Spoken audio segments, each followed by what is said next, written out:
Okay, Year 8. So I think this is the sort of stage where most of us got up to last lesson, okay? So we've started to get our features mapped out onto our face, and we have got a semi-full outline around most of our image, okay? If you're a little bit further behind and you're at this stage where you've still just got the corners of the features, that's absolutely fine. Once this demonstration is finished, if you need some help working out how to progress from here, if you put your hand up, I'll come round and have a chat with you about how we're going to progress it, okay? But from this stage, what we're looking to do is start to build in more of the outline around the face and get the features mapped on a bit more. You are at this stage here, okay, where you've got an outline of face. What we're going to start to look at now is how we're going to add tone to our image. Okay, I'm just going to pause the video and we're going to discuss what we think tone is. What we're going to look at is we want, with our line work and with our tone that we're adding in, we want to make it look as realistic as possible and copy the key textures that are on this image, okay? How we're going to do that is with our mark making. So what we want to do is with our pencil, like we did with our individual lips, we want to start using our pencil to shade in areas that have got darker parts too. So we're looking at the different tones. You can see that it gets darker in here, it gets lighter in areas too. And we are building up our lines. Now the direction of our lines are important here, okay? What we're looking to do is contour around the face, okay? So we're looking for our line work to follow the direction that the shadow goes in, okay? So down the side of this nose, our line work is going to go like that, okay? So we're starting off light and we're going to work darker as we build our image up, okay? So we're starting light and we're working through to dark.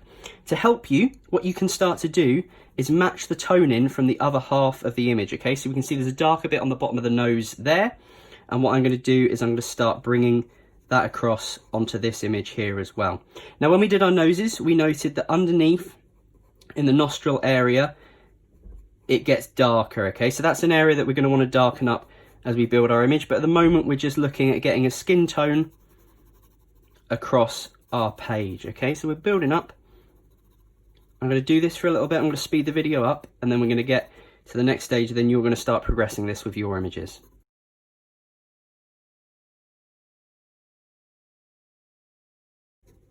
So at this point, quickly, just as well as I'm building up these lips, I'm starting to make my line work go in the direction that the lines are on this lip, okay? So I'm contouring around that lip to make it look more three-dimensional and more realistic, okay? So you're focusing on the direction of your line. The sheet here will help you. It's got some keywords to look at and it's got some mark making techniques that you may want to look into as well, okay? But we're building up the tone on our face.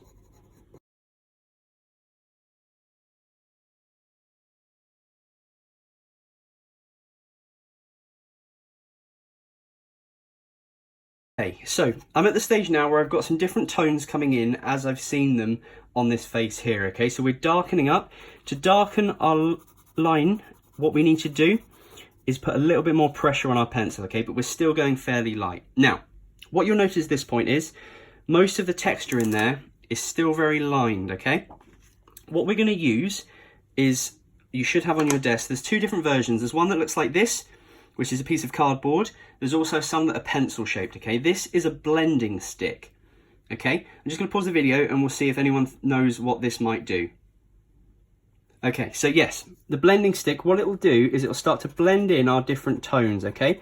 So by rubbing our blending stick over our image, it takes the lines out of the mark making, it starts to spread out our tone.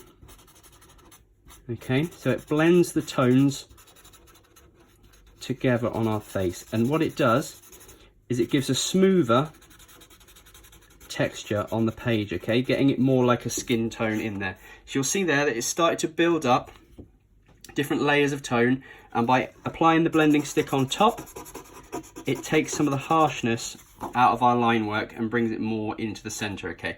So what we're going to do is you're going to start to look at building some tone up now. I'm going to come around and help you out getting to this stage, okay? We'll then do some further experiments with it later on.